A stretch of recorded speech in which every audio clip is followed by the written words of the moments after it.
मराठी माणसा मुंबई वाचवा, संपूर्ण मुंबईत हे फलक लागले आहेत. मराठी माणसाकडून फलकबाजी होती असा मनसेनं दावा केलेला आहे. पायाखालची जमीन एकदा गेली की परत मिळत नसते असा आशय या पोस्टरवर आहे. मध्यंतरी कोणीतरी एक कॅम्पेन चालवली होती, देवा भाऊ आणि ते छत्रपती शिवाजी महाराजांचा फोटो. मग ते कशासाठी होतं? तर जर मराठी माणूस एकत्र येऊन एकमेकांना साथ घालत असेल, आव्हान करत असेल की आपण एकत्र यायला हवं, आपल्या अस्तित्वाची लढाई आहे, ही आपली शेवटची संधी आहे, असा जर पद्धतीच्या भावना जर मराठी माणसांमध्ये असतील तर त्यात वाईट काय आहे? आणि निवडणुकीच्या तोंडावर साधारण भारतीय राजकारण जे असतं किंवा समाजकारण आहे हे निवडणुकीच्याच भोवती फिरत असतं ना. राज ठाकरेंना सोबत घेणं उद्धव ठाकरेंची मोठी चूक, केंद्रीय राज्यमंत्री रामदास आठवलेंचं वक्तव्य आहे. उद्धव ठाकरेंच्या एकीमुळे महायुतीचा फायदा होईल अशी भविष्यवाणी ते वर्तवत आहेत. तर आता हे दोघे एकत्र आल्यामुळं उद्धव ठाकरेंचं मोठं नुकसान होणार आहे. त्यामुळं राज ठाकरेंना त्यांनी सोबत घेण्याची चूक करायला नको होती. आमच्या बरोबर लोकसभेला राज ठाकरे असताना आम्हाला काय फार फायदा झाला नाही, पण विधानसभेला ते आमच्या सोबत नव्हते त्यावेळेला आम्हाला जास्त फायदा झाला.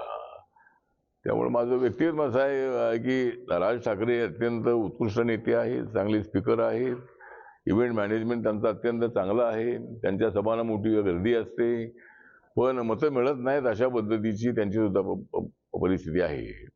त्यांनी मला वाटतं स्वप्नात विधान केलेलं आहे. जर ठाकरे बंधू एकत्र येत असतील आणि दोन्ही बंधूंना मराठी माणसांची मतं मिळत असतील, हे मागील अनेक निवडणुकीच्या आकडेवारीवरून दिसत आहे की मराठी माणसांची मतं ही दोन ठाकरे बंधूंना अधिक प्रमाणात मिळतात. जर दोघं एकत्र येत असतील तर त्याची गोळाबेरीज केली तर त्याचा नक्कीच फायदा दोन्ही बंधूंना होईल ना.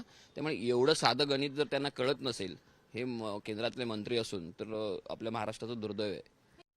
ठाकरेंच्या शिवसेनेच्या पदाधिकाऱ्यांचा उद्या मेळावा होतोय. संध्याकाळी 6 वाजता वरई डोमला या मेळाव्याला सुरुवात होईल. उद्यापासून खऱ्या अर्थानं मुंबईचा राजकीय पट बदलेल हे निश्चित. सत्य आता मुंबईकरांसमोर येणार असं अखिल चित्रेही म्हणतायत.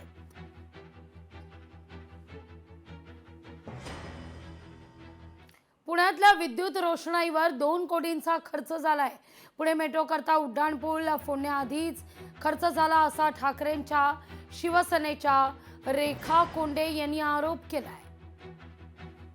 उड्डाणपुलाला आता 66 ठिकाणी तोडण्यात येणार आहे, कारण मेट्रोला मंजुरी मिळालेली आहे. परंतु जर काही महिन्यातच हा पूल 66 ठिकाणी तोडण्यात येणार आहे, तर मग सौंदर्याच्या कारणास्तव महानगरपालिकेच्या स्थायी समितीने 1,80,00,000ची निविदा का बरं मंजूर केली आहे, हा प्रश्न समस्त पुणेकरांना पडलेला आहे. खरं पाहायला गेलं तर करदात्याची ही चेष्टा आहे. करदात्याच्या जखमेवर हे मीठ चोळण्याचं काम आहे.